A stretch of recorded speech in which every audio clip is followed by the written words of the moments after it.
Hello, my name is Mark Campion, HMI and Assistant Director with Estyn. Really sorry I can't be with you today in person, but I hope you find this presentation useful. I'd like to start by sharing 3 quotes from secondary school inspection reports this academic year. All the schools are part of the Schools Health Research Network. First quote, Secondary School 1. However, pupils in years 10 and 11 report a significantly lower degree of life satisfaction than the national average. Secondary School 2. Despite this, less than half of pupils have breakfast on a school day and only a few pupils eat vegetables daily. And School 3. As a result, a much higher proportion of pupils reported using a condom during their last sexual intercourse. Hopefully, as you got to the third of those examples, you might have twigged that these are not actually quotes from Estyn inspection reports. They're made up examples to stimulate discussion about how we use health and well-being data, such as the SHRN data. Let's think about some spurious correlations for a moment. This graph plots the divorce rate in Maine in the US with the per capita consumption of margarine. And if you get your scales right, as you can see on that chart between the year 2000 and 2009, there's a really close apparent correlation. Does the consumption of margarine affect divorce rates in Maine? No, it just happens to give you a similar graph. Back to the examples of school inspection reports I just referred to. And think about this. Is there a direct correlation between school effectiveness and life satisfaction of young people? While schools can do much to help young people feel good about themselves and their life at school, there's a lot more to life than school, of course. Is there a direct correlation between breakfast and vegetable consumption and school? Schools can teach about healthy eating. They can offer breakfast and control the menu for school meals. But school isn't the sole influence on young people's food habits. And can we attribute condom use to schools? Of course we can't hold schools solely responsible for this. But as well as teaching about sexual health, schools can collaborate with health services to provide sexual health clinics on site, including the provision of free condoms. So, important things to think about, but we need to consider what the data is useful for and what it tells us about the school. I've put on screen here one of the key aims of SHRN. And when you think about the student health and well-being survey that your young people are completing, they're not doing it so that Estyn can judge a school. There's a wider purpose to collecting that data, which is first and foremost for you as schools. Of course, that wider collection of data does inform the national perspective as well. But the data's not there for us to judge schools. So while we in Estyn are not using the data to make judgments, at school level, you absolutely should be using this data to support your own self-evaluation. And that self-evaluation itself should support your plans for school improvement, identifying areas where young people need further support, where you could tweak your curriculum, and so on. Improving self-evaluation and improvement planning processes is one of the most common recommendations for a school following an inspection. And I've just put on screen there a couple of links to some key documents that will help you if you're wanting some further guidance on how to self-evaluate effectively. So back to us in Estyn, and we see the SHRN data as being relevant to inspection areas 2, that's well-being and attitudes to learning, and inspection area 4, that's care, support and guidance. But it is not a driver for us to evaluate pupils' outcomes. Our focus is on what you do with your data. I've mentioned about self-evaluation several times already, and of course that contributes to our view of leadership and management, inspection area 5 in a school. We don't judge a school based on its SHRN data, but we expect you to make along what you have available and use that to plan for improvement.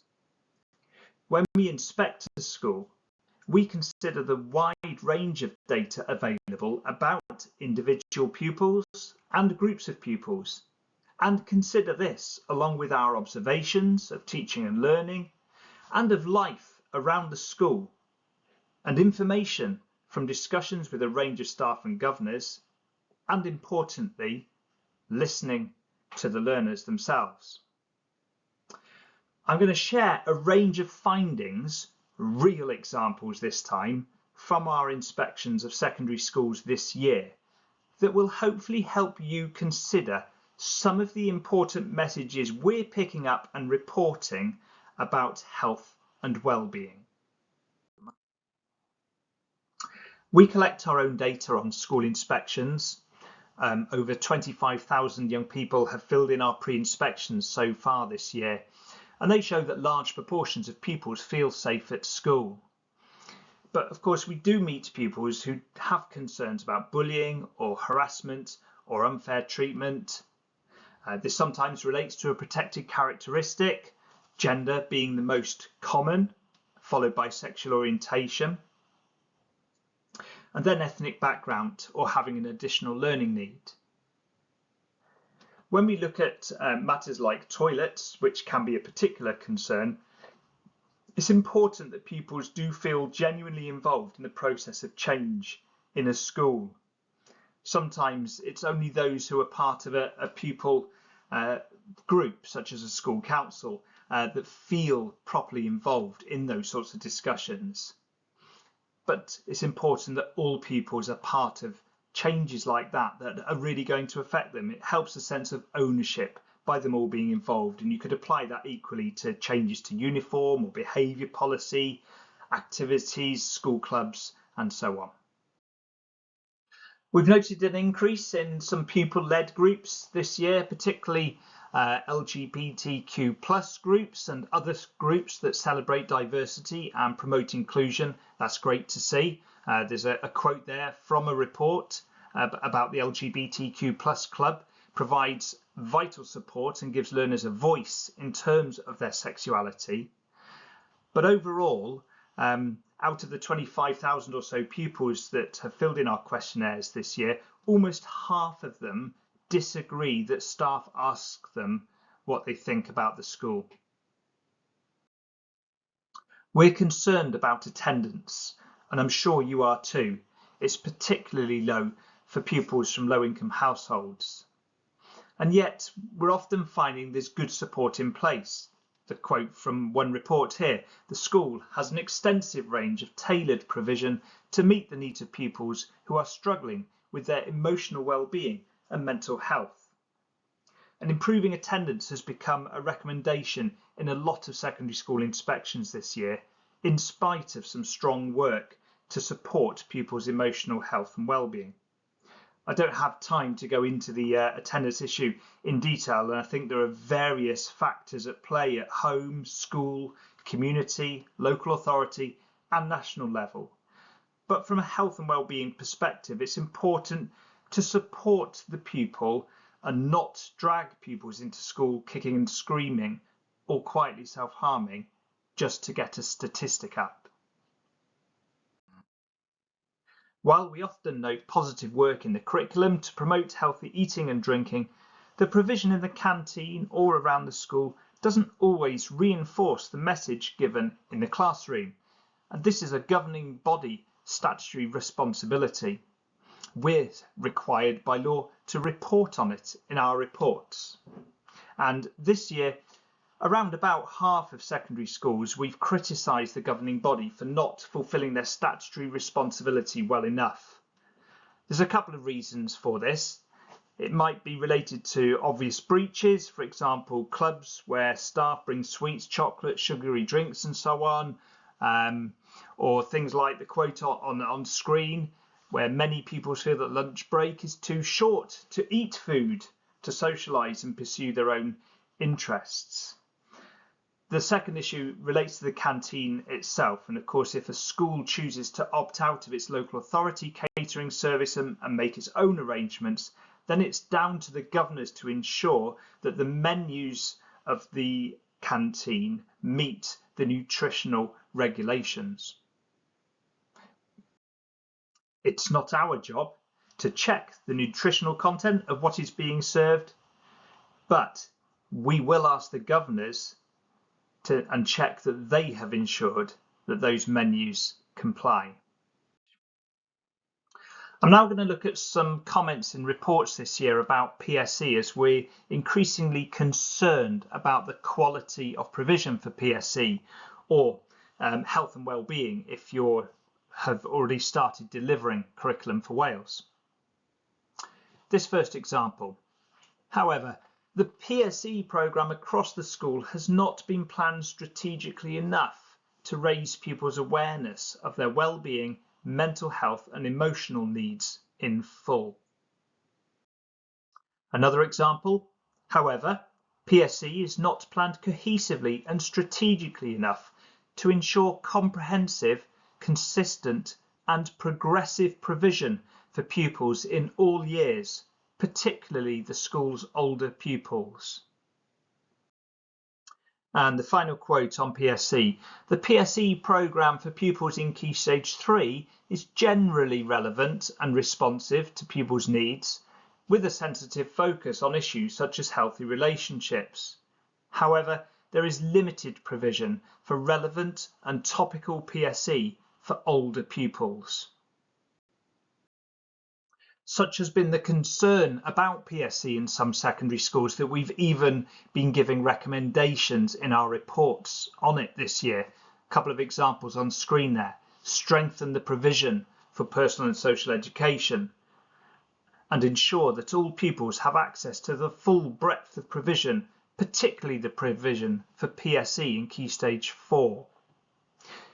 We have a great opportunity with Curriculum for Wales to provide learning experiences in things that matter to young people now and in the future, irrespective of whether it gets them a qualification.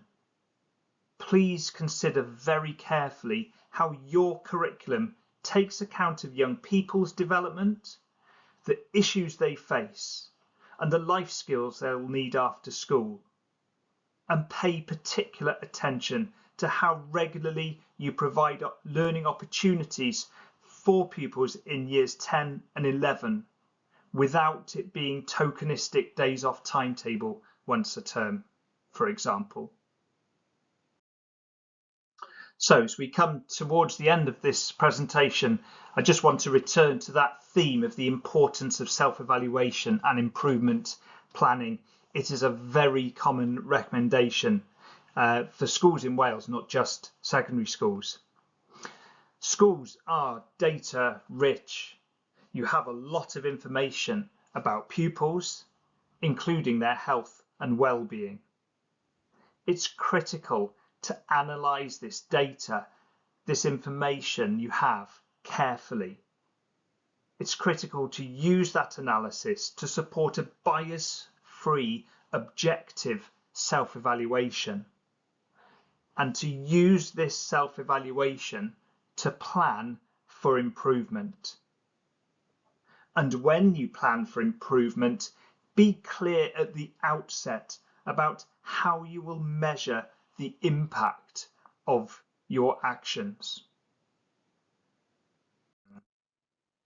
Before I finish, I just want to remind you about 4 influential thematic reports we've published in recent years, looking at peer-on-peer sexual harassment, celebrating diversity and promoting inclusion, a specific focus around mental health and emotional well-being, and our Healthy and Happy report, which promotes a whole school approach to pupils' health and well-being. If you've not read those reports and the various materials that go with them, please go to our website, follow these links, find them and use them. I hope my presentation has reassured you about how we use SHRN data. I hope you've heard the message about how important it is to evaluate your data, the rich range of information that you have available to you, and use this to inform your plans for improvement. And I hope I've prompted you to consider some of those important aspects of health and well-being that we've highlighted in school inspection reports this year. You can learn from that. I'm really happy to receive any questions or comments you may have about this presentation or about Estyn's work generally, and you can email me at mark.campion@estyn.gov.wales. And finally, absolutely by no means least, I would like to thank you for your work to support children and young people's health and well-being in schools in Wales. Diolch yn fawr. Thank you very much.